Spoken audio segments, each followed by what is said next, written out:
Hello ladies and gentlemen, I am BorderWise and welcome back to From the Depths Subscriber Craft Review. Now as ever there is the usual announcement and then a slightly different one with the series. Okay, I'm starting to get sick, let's not do that. Where was I? Okay, firstly, for those of you who are just joining us with this series, submissions are closed. Please do not request that I review your craft. It will not happen. There's 4 craft left on the list, and once I finish reviewing those, it'll be done. Not opening this series again, because I just cannot get through the entries fast enough. And yeah, that's sad news, just a reminder. Sorry for repeatedly repeating myself, but I keep getting people asking every so often, and I need to inform the public. And the second thing is that this particular craft, the Paladin Mark 7C, by Giant Snake, aka Bursy Man, cost of 328,252 materials, right there, technically is not eligible for Subscribe Craft Review because it breaks one of the rules. The rule breaking being these munition warners mounted on spin blocks, which allow them to see straight through the hull.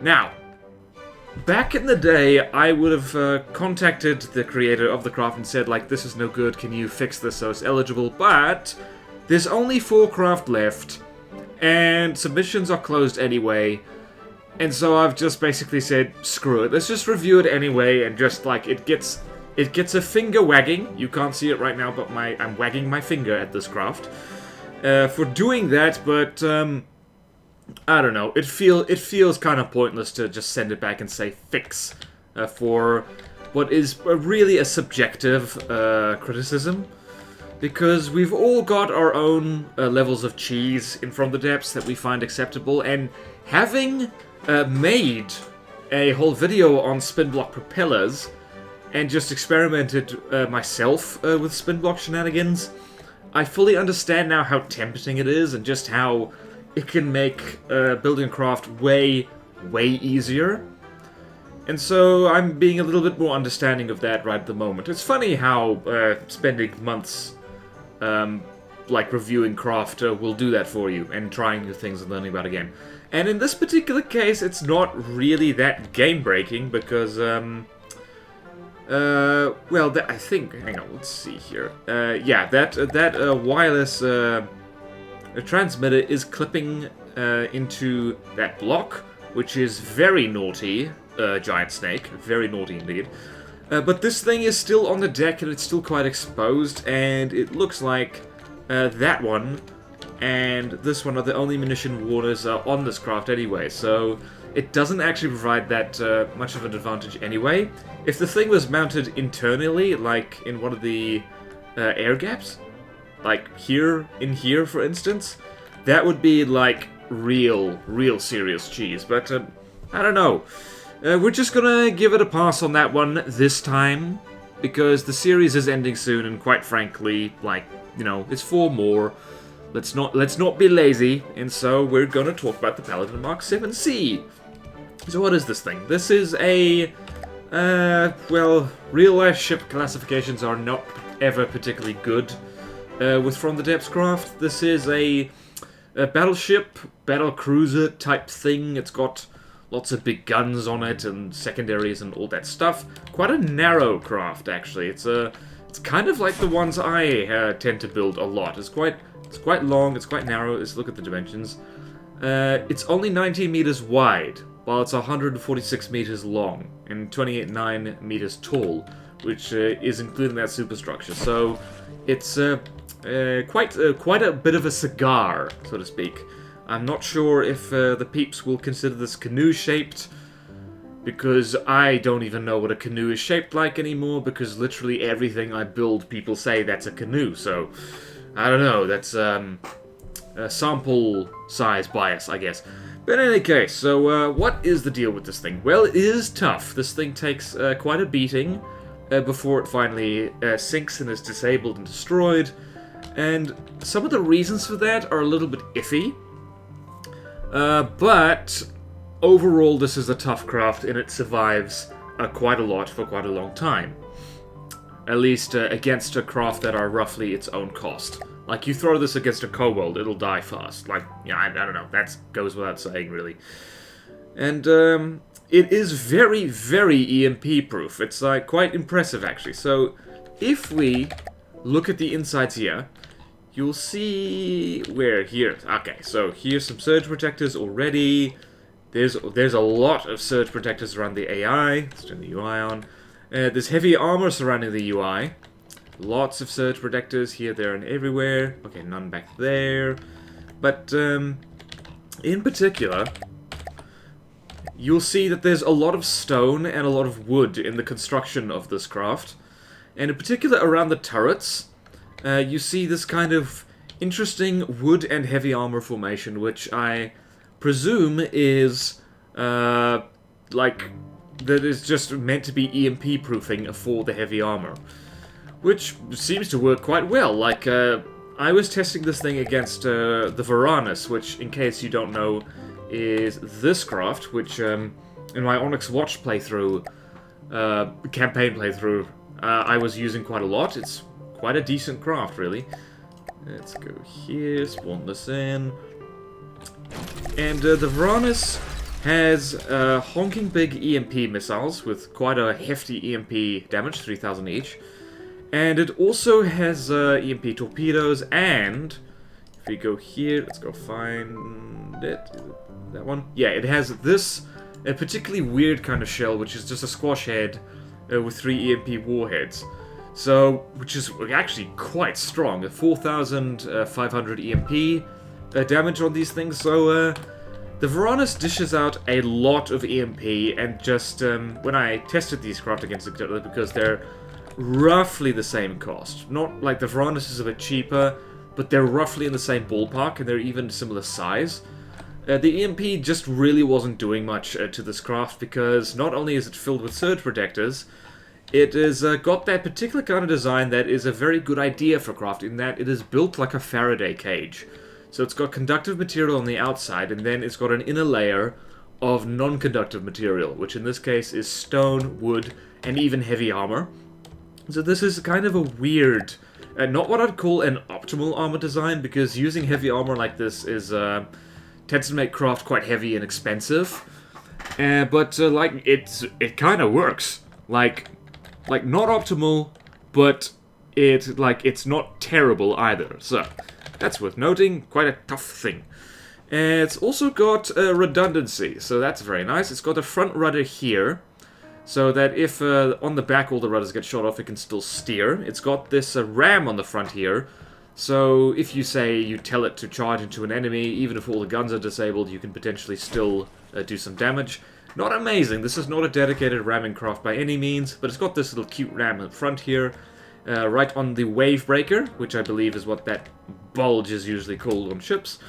And yeah, so it can ram things if it wants. And it's also got pretty strong deck armor. Now, for my craft, let's send the Varanus back to bed. For my craft, let's get the Varanus way out of shot. That looks weird. Anyway, so with my craft, usually I prefer to use buoyant materials for the deck. So wood, alloy, reinforced wood. Generally because you want more buoyant materials in the deck, simply because they help keep your ship afloat. Giant Snake / Bursty Man evidently decided, no, I want a strong deck. So this is a layer of wood with a layer of metal, which is not a very buoyant deck at all, because wood, let's see here, so buoyancy of plus 110, and metal is almost neutral. It's like, wood and metal just kind of don't... It's like, I don't know, it takes a lot of wood to get this much metal to float properly, but the deck is tough. So if we dig out the block and HP tool, which, by the way, in case you're wondering where to find that, you go to Avatar Skills, and it's this, Debug and Health and AC, and you click on it, and then you click on your hotbar right there, and apply it. And so if we go here, we'll see here, that's actually not terrible armor. Like a double layer of alloy would probably be more tough and more buoyant, but it would also be more expensive. And this craft, I should mention, was made some time ago, like pretty much everything on the Subscriber Craft Review list. It is outdated in many respects. Let's not hold that against the builder, because as usual they had no way of knowing how things would change. And one of them is that reinforced wood, which is right here, wasn't a thing yet. Like, that was not added, I believe, when this craft was built and when it was submitted. So the next best thing, if you want a wooden deck, is to have some wood, and if you want it tough, you have a layer of metal behind it. And that deck is quite strong. The deck tends to survive fights pretty well, even if a lot of explosives get lobbed at the Paladin. It tends to shrug it off reasonably easily. Even if wood gets blown off, it absorbs enough damage that the metal is just fine. And speaking of, like, that kind of... This craft actually has quite a few features that lend themselves well. That isn't implemented perfectly, but it is a step in the right direction for defensive purposes. So, it's got these propellers which are kind of hidden in what's that? In a stern sandwich, I guess you could call it. There's probably a technical name for it that I don't know. And this actually works pretty well. This thing's props only really get destroyed when something is shooting directly from behind it. Because anything coming in from the top hits the deck. Anything coming in from below, like torpedoes, tends to hit this this little block thing right here, which is basically just metal and stone and wood. And so it's very well protected, and anything coming in at this angle, especially if it's an APS shell, is likely to bounce off the water and fling over the deck. So actually a pretty good design here. And this prop is interesting because it's set to the main drive. So it's basically whenever this thing moves forwards, that just passively just keeps the tail up, and that's a kind of a PID-free feature of keeping the thing steady in the water, which is reasonably clever, actually. Like, it's not 100% necessary, but hey, that's another way to do it, and it works. And speaking of redundancy still, this craft has a lot of it. It has detectors on every single main turret. So, if we go here, there's an IR camera, visual camera, active radar gimbal. Here's a radar, laser rangefinder, visual camera. And here's visual camera, IR camera, gimbal, active radar, laser rangefinder, visual camera, just da-da-da. And pretty much every turret has a bearing rangefinder. This craft is not easy to blind. Like, one of the problems, like, it even has some cameras up here. It's got lots of detection. Like, one of the problems of... well, it's not a problem with superstructure, strictly speaking. It's lumping all your detection in one place is a great way to get your craft blinded, because if one big hefty shell or missile, or even like a particle cannon or something like that hits that spot, that's it. You're out of senses and you're running blind. Spreading them out along the entire length of the craft and having some redundancy, like having the same sensor multiple times, is a pretty good move. Because it means that, like, your craft can, like, say every single, like, all three of these turrets could get blown off, and if these are untouched, they're, like, the craft can still see and fight, and that's important. The longer your craft can fight without being disabled, the better. Okay, and speaking of fighting, the main armament of this thing are these, let's see, these are all max gauge. Because of the Kraang update. I do not think they were 2000mm before. But, yeah, so these are pen depth Kraangs, and their AP is a little bit lacking, but they still have enough kinetic damage to at least go through one layer of metal, even if it's stacked, and it has a lot of explosive damage, like 17,000, over 17,000 per Kraang, and the reload speed is actually, where is it? It's not terrible. Like, considering this hasn't been tweaked to fit in with the Kraang update, 26 seconds is not terrible for a non-updated Kraang cannon. It's just, it's not bad. It survived pretty well, would only need minor tweaks in order to be brought back up to speed. Speaking of Kraangs, it's also got these two pure high explosive secondary Kraangs right here. Again, about just over 17,000 17,000 explosive damage, which I think is actually better, but it makes them better than before, because I have not looked at this thing in a long time, I'm embarrassed to say, but I think these crimes were originally a lot smaller, so how many gauge increases is that? That is 1, 2, 3, 4, 5, 6, 7, 8, 9, 10, 11, 12, 13, 14, 15. I forget what gauge that would get you to. I think that would get you to around... Deacon's hell, I don't know. It's like, it would get you to around 1,500 or maybe 1,000. Like, jeez, I've forgotten this stuff already. But these things are now better than they are before. Where's the reload time? They do have terrible reload time, though. 33 seconds is a little bit too long. I find. It's just like they don't fire quite fast enough to put shells in the air and en route to the target. Okay, but still hurts like hell if they hit something. What else? Missiles. It has missiles. Oh, and here in the front, they're not amazing missiles. They're just frag. They're frag EMP missiles. Nothing too special. It also has torpedoes. With, like, ballast tanks, 1 turn, torpedo propellers, all the stuff. This frag warhead was probably something else before the missile update happened. Long ago in the misty mists of time. How many times can I say mists in a row? Mist. But, yeah, so these things, and I think these frag warheads were also something different, because, I don't know, I just have a gut feeling about that. It's interesting looking at designs that are a bit older. You kind of get a sense of, like, what they were going for at the time. It's almost like historical... It's historical in a way. You could look at something as like, wow, this is how they were built back in the day. But now they're built differently. And that's fine. So yeah, it's got the ballast tanks, which is very important. It's got, water thrust durations is 45, well, just shy of 46 seconds, which is a bit longer than lifetime. Could dial that down a bit, but again, missile update. Things changed. This thing hasn't been updated since then. Actually survives pretty well, all things considering. Hello. Alright.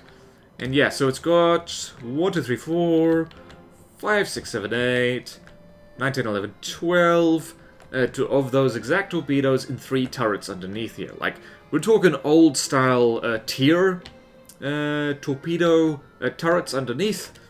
Can be quite good. Probably don't need a 1 turn if it's on a turret. But that's beside the point. It also has missile interceptors, which these are not fantastic. But again, like, I get the sense that these things were made before the missile update, and back in the day they would have been a lot better. But they work, and they can pop the odd missile volley. What else? It also has APS all over the place. So it's got these little flak guns. So we go here. It's got this flak here. It's tiny, teeny, tiny flak. Is that what I think it is? Deacons. Peanut hell. Okay, so that is 71 millimeters. Go over here, 71 millimeters. Not a huge amount of flak damage, but these are CIWS guns. They're anti-missile turrets. So, and they, again, like, all things considering at the age of this craft, they do a decent job. Like you see down here, they've got that little anti-missile cannon controller, and they shoot missiles, and they got these settings like so. Yeah, they just kind of work. In fact, if we do this, and we spawn in something with missiles, what's something that has missiles? This has missiles. I think the Shrike might be the wrong option for that, but where are you? Where's the Shrike come from? Oh, there it is.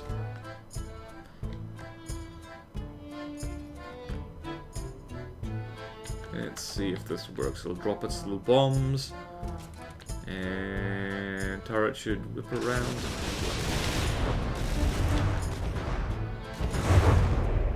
Yeah, so they work. They worked well enough. So no complaints there. That is CIWS that works. In fact, with the APS update, I think they actually work slightly better than they did before. Don't quote me on that. I'm not sure.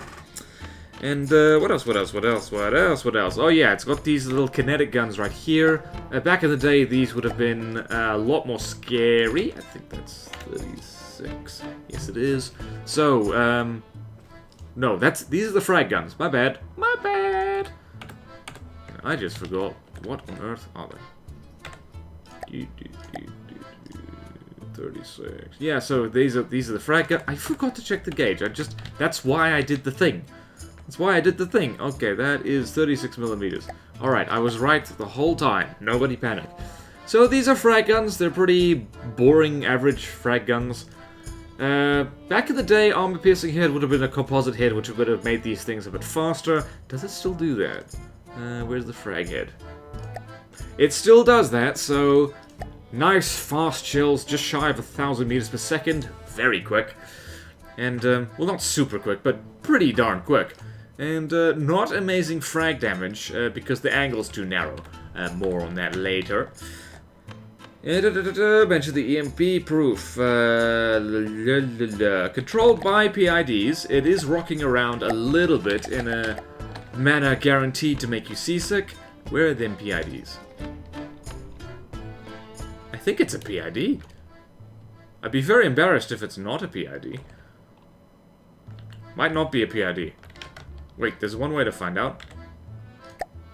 That's a PID. Or it might just be... That might just be the AI controlling that. Wait. Nope, it's not that. Where are you?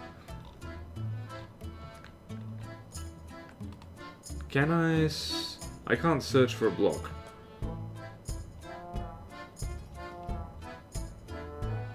No, I can't. Screw it. Okay. For some reason I thought that was a feature. I know how this game works. But yeah, sure as cookies, like, it's got a PID somewhere, and I did not... I always do this. I forget to find the things that I need to find. Like, there's nothing else that... Ah, there it is. Hello, I see you.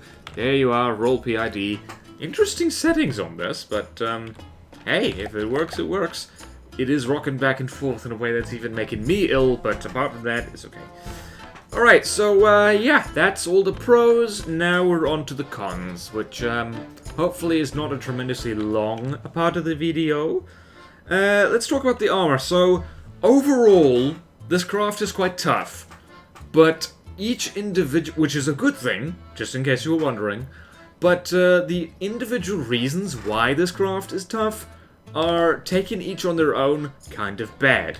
This armor scheme, I said before, it works. It's not optimal because you don't get proper armor stacking with this. So if we go here, look at that, you'll notice the armor, just looking direct on here, is 15.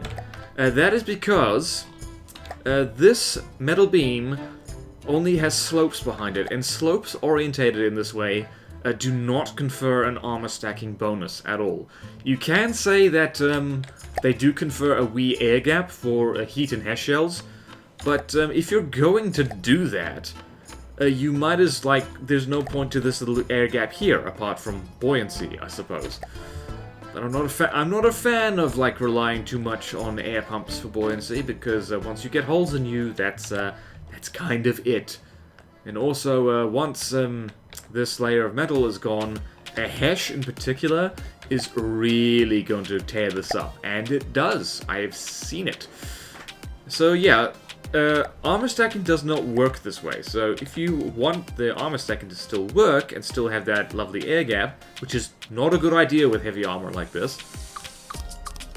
So now you can see that this works a little bit better.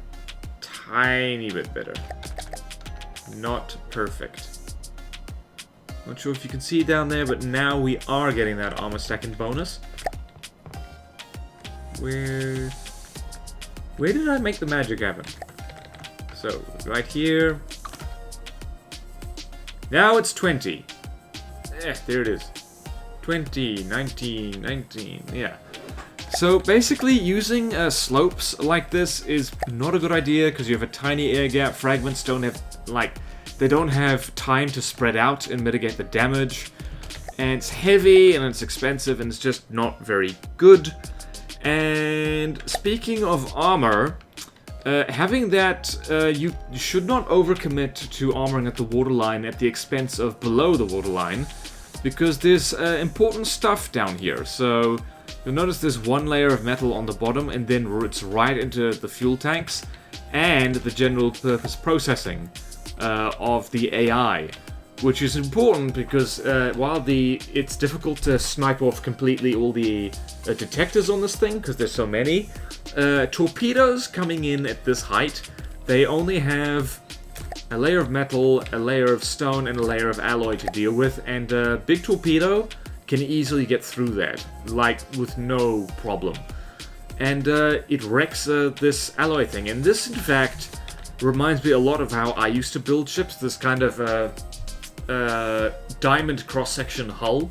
And sloping like this is not actually as good idea as you might think, because it just compromises.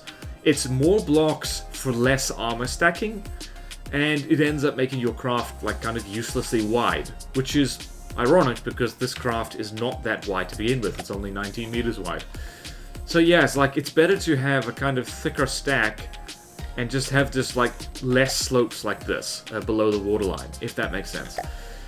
Okay, and also there's no armor gap at this level, so if a heat shell or a HESH shell, or like any form of armor piercing shell, like a penetration depth shell or a hollow point, something that does thump damage, hits here, it's just going to melt straight through these blocks and get right in here. Juicy general purpose processing, fuel, even the engine once it digs a hole in here a little bit.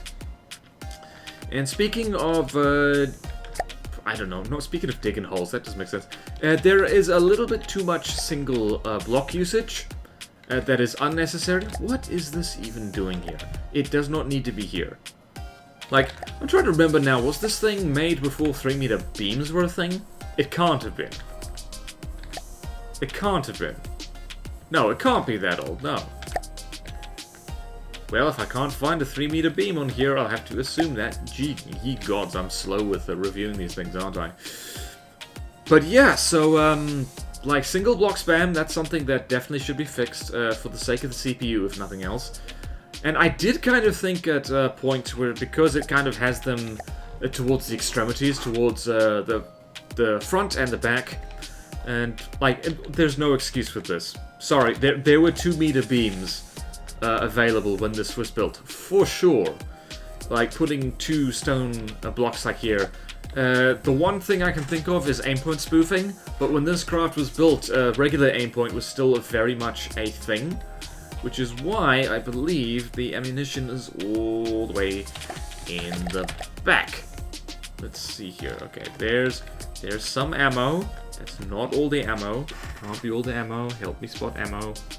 That's not the ammo. Want to see more ammo? Ah, here's more ammo. So it's right at the front, right at the back.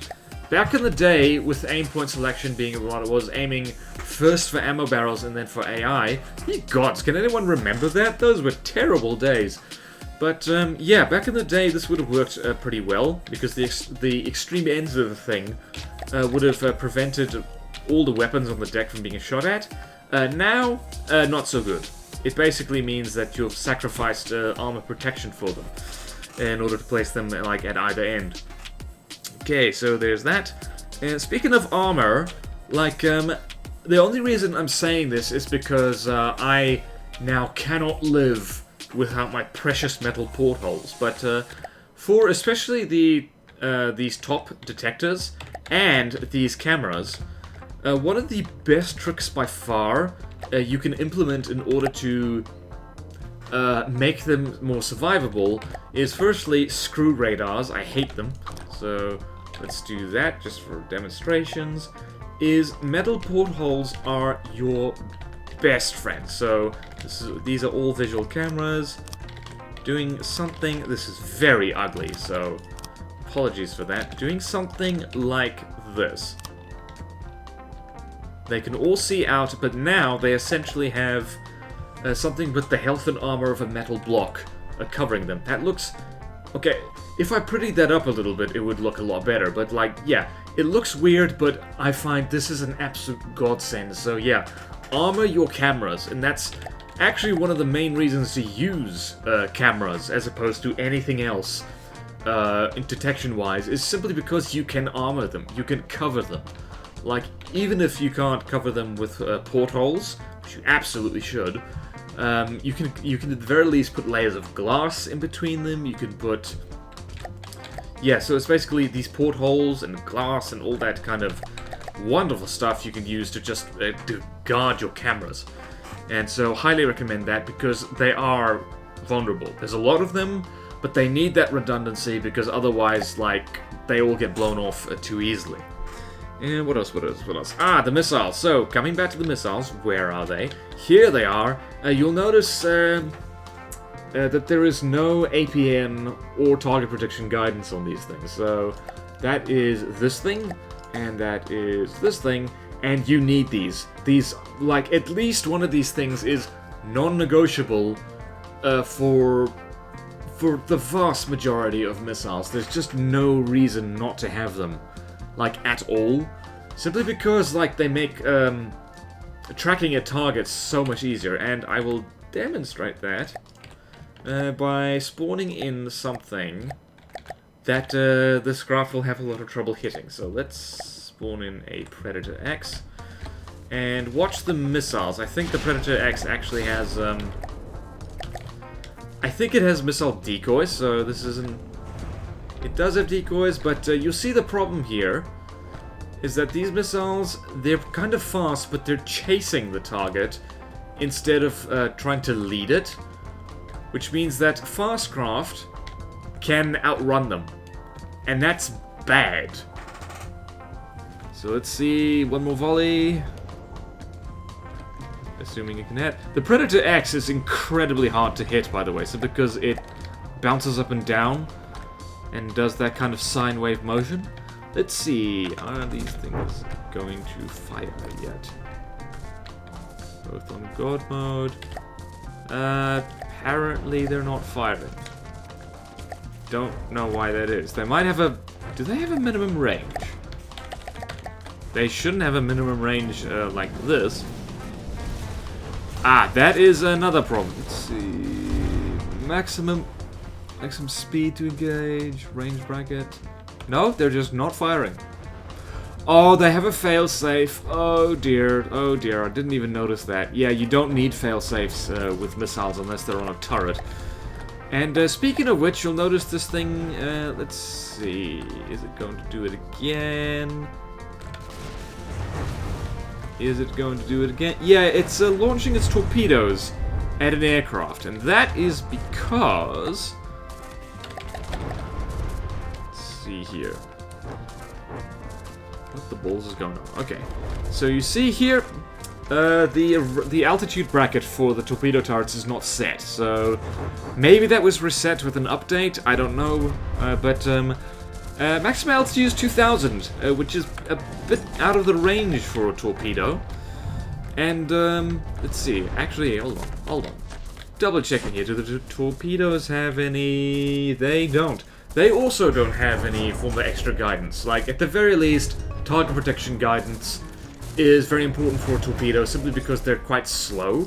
Like, let's see here. It doesn't actually say how fast they're going. That's annoying.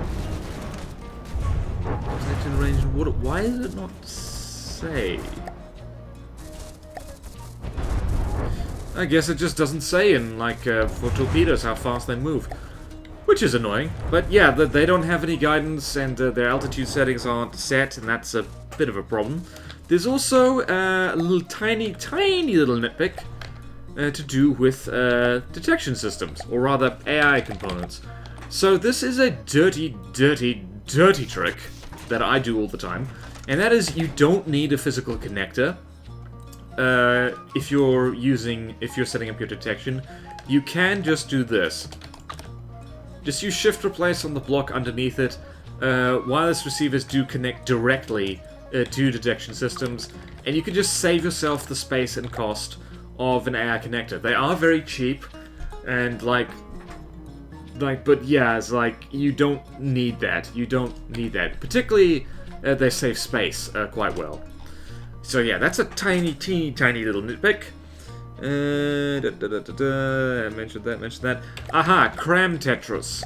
Cram Tetris is important. You'll notice this is a very square cram turret. You want to round them off as much as possible. It is not possible to get a perfect circle in from the depths when constructing a turret, but the closer you get to a circle, the more space efficient it is, because the smaller the space it can turn in. And there is a platform available on Steam Workshop, which I will try and find, and I will post it in the description below. Future me, remember to do that. That's one of a number of things you must remember. I will post that in the description so you lovely people can go find it. Square shapes are not so good. They're not so good because there's a lot of space wasted in this turret well. Even around the bottom, you don't really need all this. And also, one of the main advantages of cram cannons is if you stick more than one cram system on turret, they can share pellets, and it's quite a good way to cut down on cost. And these turrets, they do not share pellets. They are two identical but separated turrets, and that's a bad thing.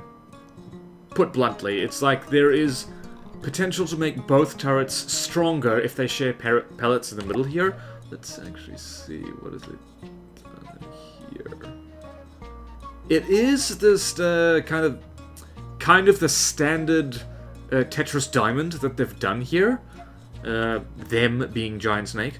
But it's just kind of cut in half in a way that isn't actually ideal for either gun.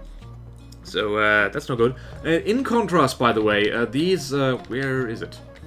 Where'd you go? Here they are. These are actually quite clever. I believe that these are... let's see here. These ones are actually pretty decent because it's got four-way connections on every pellet. That's a lot better. That is a lot better. So, weirdly enough, the secondary Kraang Guns are a lot better than the main ones in terms of Tetris, simply because these ones are more pellet efficient. So, yeah. Also, speaking of the Kraang Guns, you'll notice here, 0.5 is the default accuracy for crams. It's not very good. You pretty much always, unless you're making Seawiz or something, set that to minimum. And over here, same story, that's set to 2, means it misses all the time. This, I believe, is the Seawiz thingy, so that can be set at 2 if you so desire. I forgot to mention this little sabot gun, but I'm going to mention it now, also 2. And while we're talking about the little sabot gun, this would have been a lot scarier back in the day. What gauge is this thing? That's 36 millimeters. 36 millimeters does that, and it does almost no damage because the APS update upped the armor penetration of particularly small APS kinetic shells, but it really did a number on the kinetic damage. So this is no good anymore. Like, ironically, it was better back in the day when it had more kinetic damage, but shields were a lot stronger. Now, shields are useless. This can go straight through them, like, most of the time, no problem, but it does so little damage it's hardly worth it. Like, this can just about knock off metal blocks. Like, as in single metal blocks and slopes, and that's it. Like, they are very fast shells, though, so let's go here. Stop it. Let's see how fast the shells are. They're fast. They are now over 1,000 meters per second. There's not a lot they miss, apart from the fact their accuracy is not set right. And while we're looking at the turrets, you'll notice this one is stuck. That is because there are no firing restrictions set on the turrets, and that is a bad thing. So you want to do... oh goodness. You want to do something like... oh, darn it.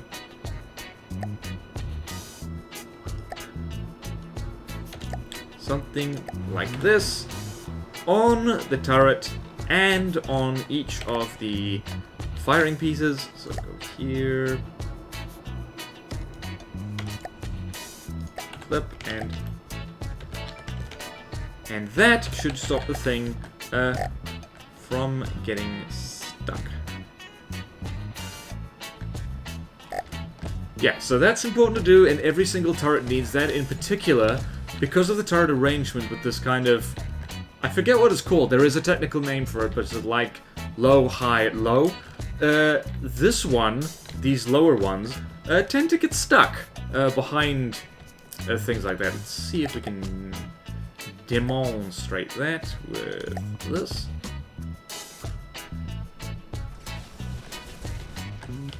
That didn't work. Let's see if it happens. Yeah, also the broadside distance of this is quite short. Oh, that is some turret clipping. Impressive turret clipping. Of course it doesn't do it right now, that's annoying. Oh well. Sorry, long day. Tired. Right, so the Sea-Whiz is acceptable, but talking about the frag, and this goes for the missiles, the torpedoes, and this APS, a narrow angle frag is not in vogue anymore. It's not in style, darling, because it does not do enough damage. So, you'll notice the fragment damage is 97 for 5 fragments. If I do this, it's gone up to 164. If I do the same here, it's up to 209. So, most of the time, and I believe that this is still mostly true, is that for anything that isn't a timed fragment shell, it is best to set it like a shell that will hit on is basically that detonates when it hits the hull. 135 degrees is apparently, if not the best, a still very good balance between a narrow angle and decent damage, because they're still all roughly going in the same direction, and they're still doing decent damage each. 186 damage times 5 is a bigger number. So that goes for the missiles as well. So over here you'll see these tiny little angles. Look at the fragment damage when I do this. It's shot up to 5,000, 6,000. 7,000, and just shy of 8,000, just by setting the angle higher. So, narrow angle frag is not really a good thing anymore. So, like, ironically, the torpedoes actually have it right with these. Well, not with this one. That's set to 60 for some reason. And but these 180 ones, weirdly enough, with torpedoes. If you are going to stick fragmentation warheads on torpedoes, it's actually good to set them narrower, because what that does is that if you combine them with explosive warheads, it blows a hole in the hull of a ship, and then if you have a slightly narrow angler, like don't go nuts, about 60 is about as low as you want to go. How low can you go? Limbo. Sorry. But yeah, what this does is that it kind of cuts deeper and makes the hole deeper. And like, particularly... Actually, this is a very good example of a hull that is good for that. Whoops. So we go here, and that kind of torpedo, if it hits here, the explosives blast a hole, and then a narrow angle fragment will penetrate deeper, a little bit like a shaped charge warhead, and that can work pretty darn well, that kind of tandem warhead thing. So, yeah, do that, Giant Snake, it's a good idea, assuming you don't already do it. And this thing is a bit of a repair monster, so... I was saying before that this thing is tough, but in ways that are kind of iffy. This is one of them, so I will, for as long as I live, rue the day when I relied on this many repair bots in order to keep my ships healthy. This is like, instead of exercising and eating healthy, just relying on plastic surgery. To keep yourself trim. It's not real. It is kind of fake toughness. And I speak from bitter experience here, as that it eats all your money. Like, it eats all of your money if you rely on repair bots in order to keep your ship healthy. So, yeah, it's like, and...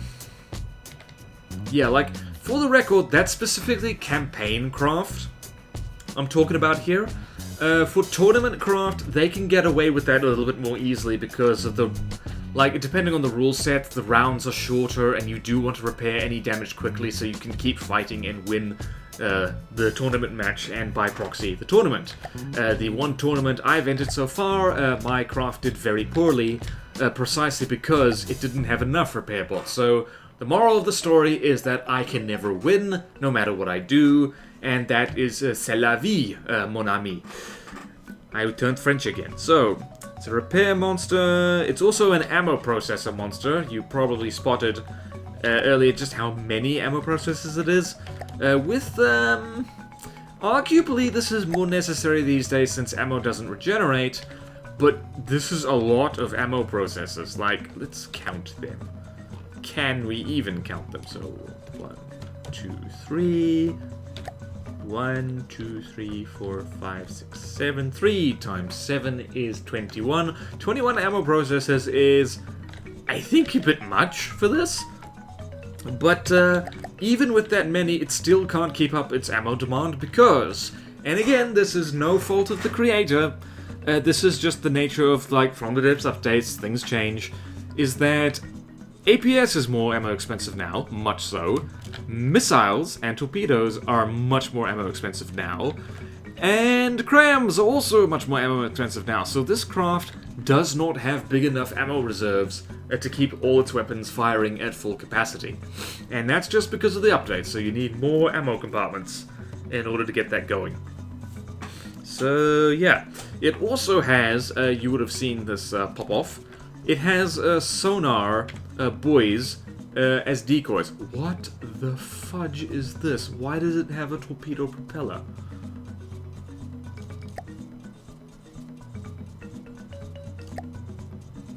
Yeah, I didn't spot this before. There's no reason for this to have a torpedo propeller because it doesn't have any fuel.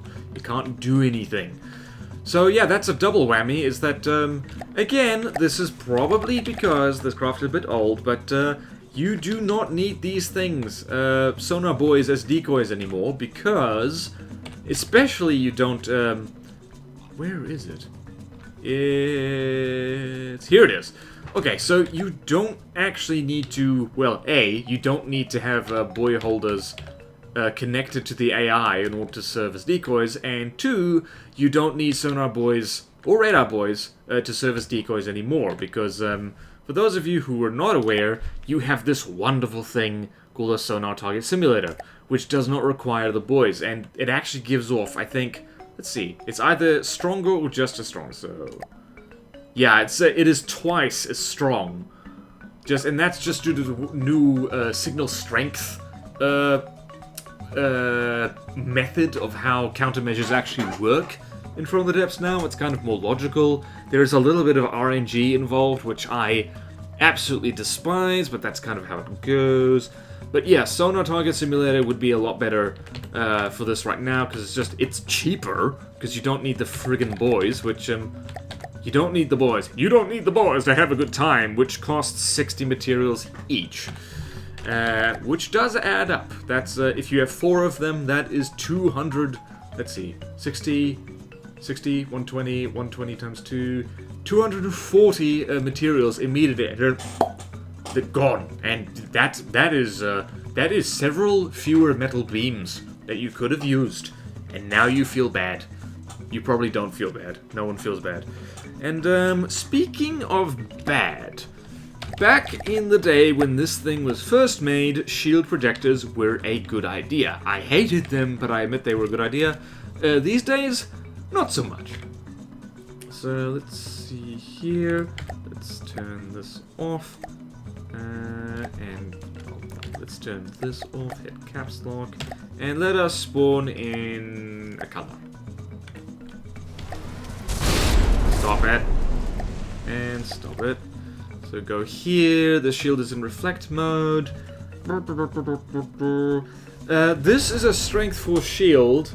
It's using 350 power. and it's only a 10 to 20% chance to reflect something. That is, and there are the shield apologists, which is mostly Draba. Hi Draba, I actually do love your work, but 10 to 20% is pathetic. It is not good. Like, I will keep saying this, and we will all keep saying this, is that shield projectors are just really not worth it. Even with, this is the lowered power cost, by the way. And shield projectors are a lot cheaper than they used to be. They're just 100 materials, which is still expensive. And they just, no, just, you might as well not bother. Like, ring shields are better. They're still not fantastic, but they sure as cookies are better than shield protectors because they have a guaranteed effect. But yeah, so shield protectors, you might as well just delete them and save yourself the power cost and money. Oh, there's the twerky turret. There's the twerky turret that is stuck. And stop moving. Stop moving so we can look at you.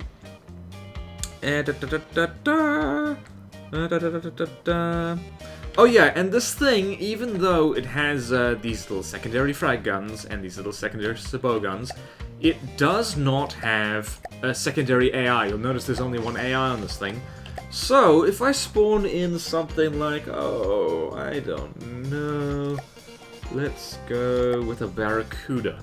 So this thing can still dish out hurt on the main craft of a sub-vehicle carrier, like the Barracuda, like the Tortuga, and stuff like that. But because of its, target prioritization, it will prefer to go for things that are big, and Deacons, hell, the lag is real. There's so much lag. You'll notice it's aiming straight for the Barracuda, which is having a horrible time of it. But it's ignoring these guys. It also does not have a LAM system, so it's quite vulnerable to this kind of stuff.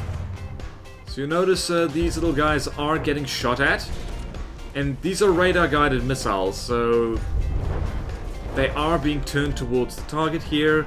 But once again, no guidance. Are they going to hit anything? Nope, they're going to miss. So this particular, I guess, Battlecruiser, battleship, oh god, real-life classifications don't work. Not good against carriers. Like, it has not good defense against them simply because the secondary guns don't specifically, they don't target them. I think actually a lot of the damage being caused to the Super Tweeties right now is them colliding with each other. Like, the Super Tweeties are also a little bit outdated.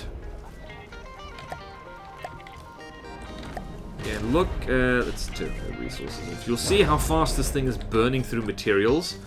That's the ammo processors, and that's also the repairs. It's getting them back quite fast as well. Yeah, and yep, there we go. So those guns, because they're completely unarmored, they get blown off really easily. Not in a good way either. And I think I already mentioned before, the spin-blocked munition. Yeah, I mentioned that way. Yep. That is what we call useless spin blocking, because that did absolutely nothing to save it. So yeah, that is the Paladin Mark 7C. I don't know, this is a combination of two things. Stop moving. Why are you moving? You must slow down, sir. Slow down so we can look at you in all your beauty. I do like the paint scheme, by the way. It looks great in my fleet colors. Hashtag looks great in my fleet colors. Heh. I would never want to say hashtag ever again. But in any case, so like, yeah, I kind of like this thing.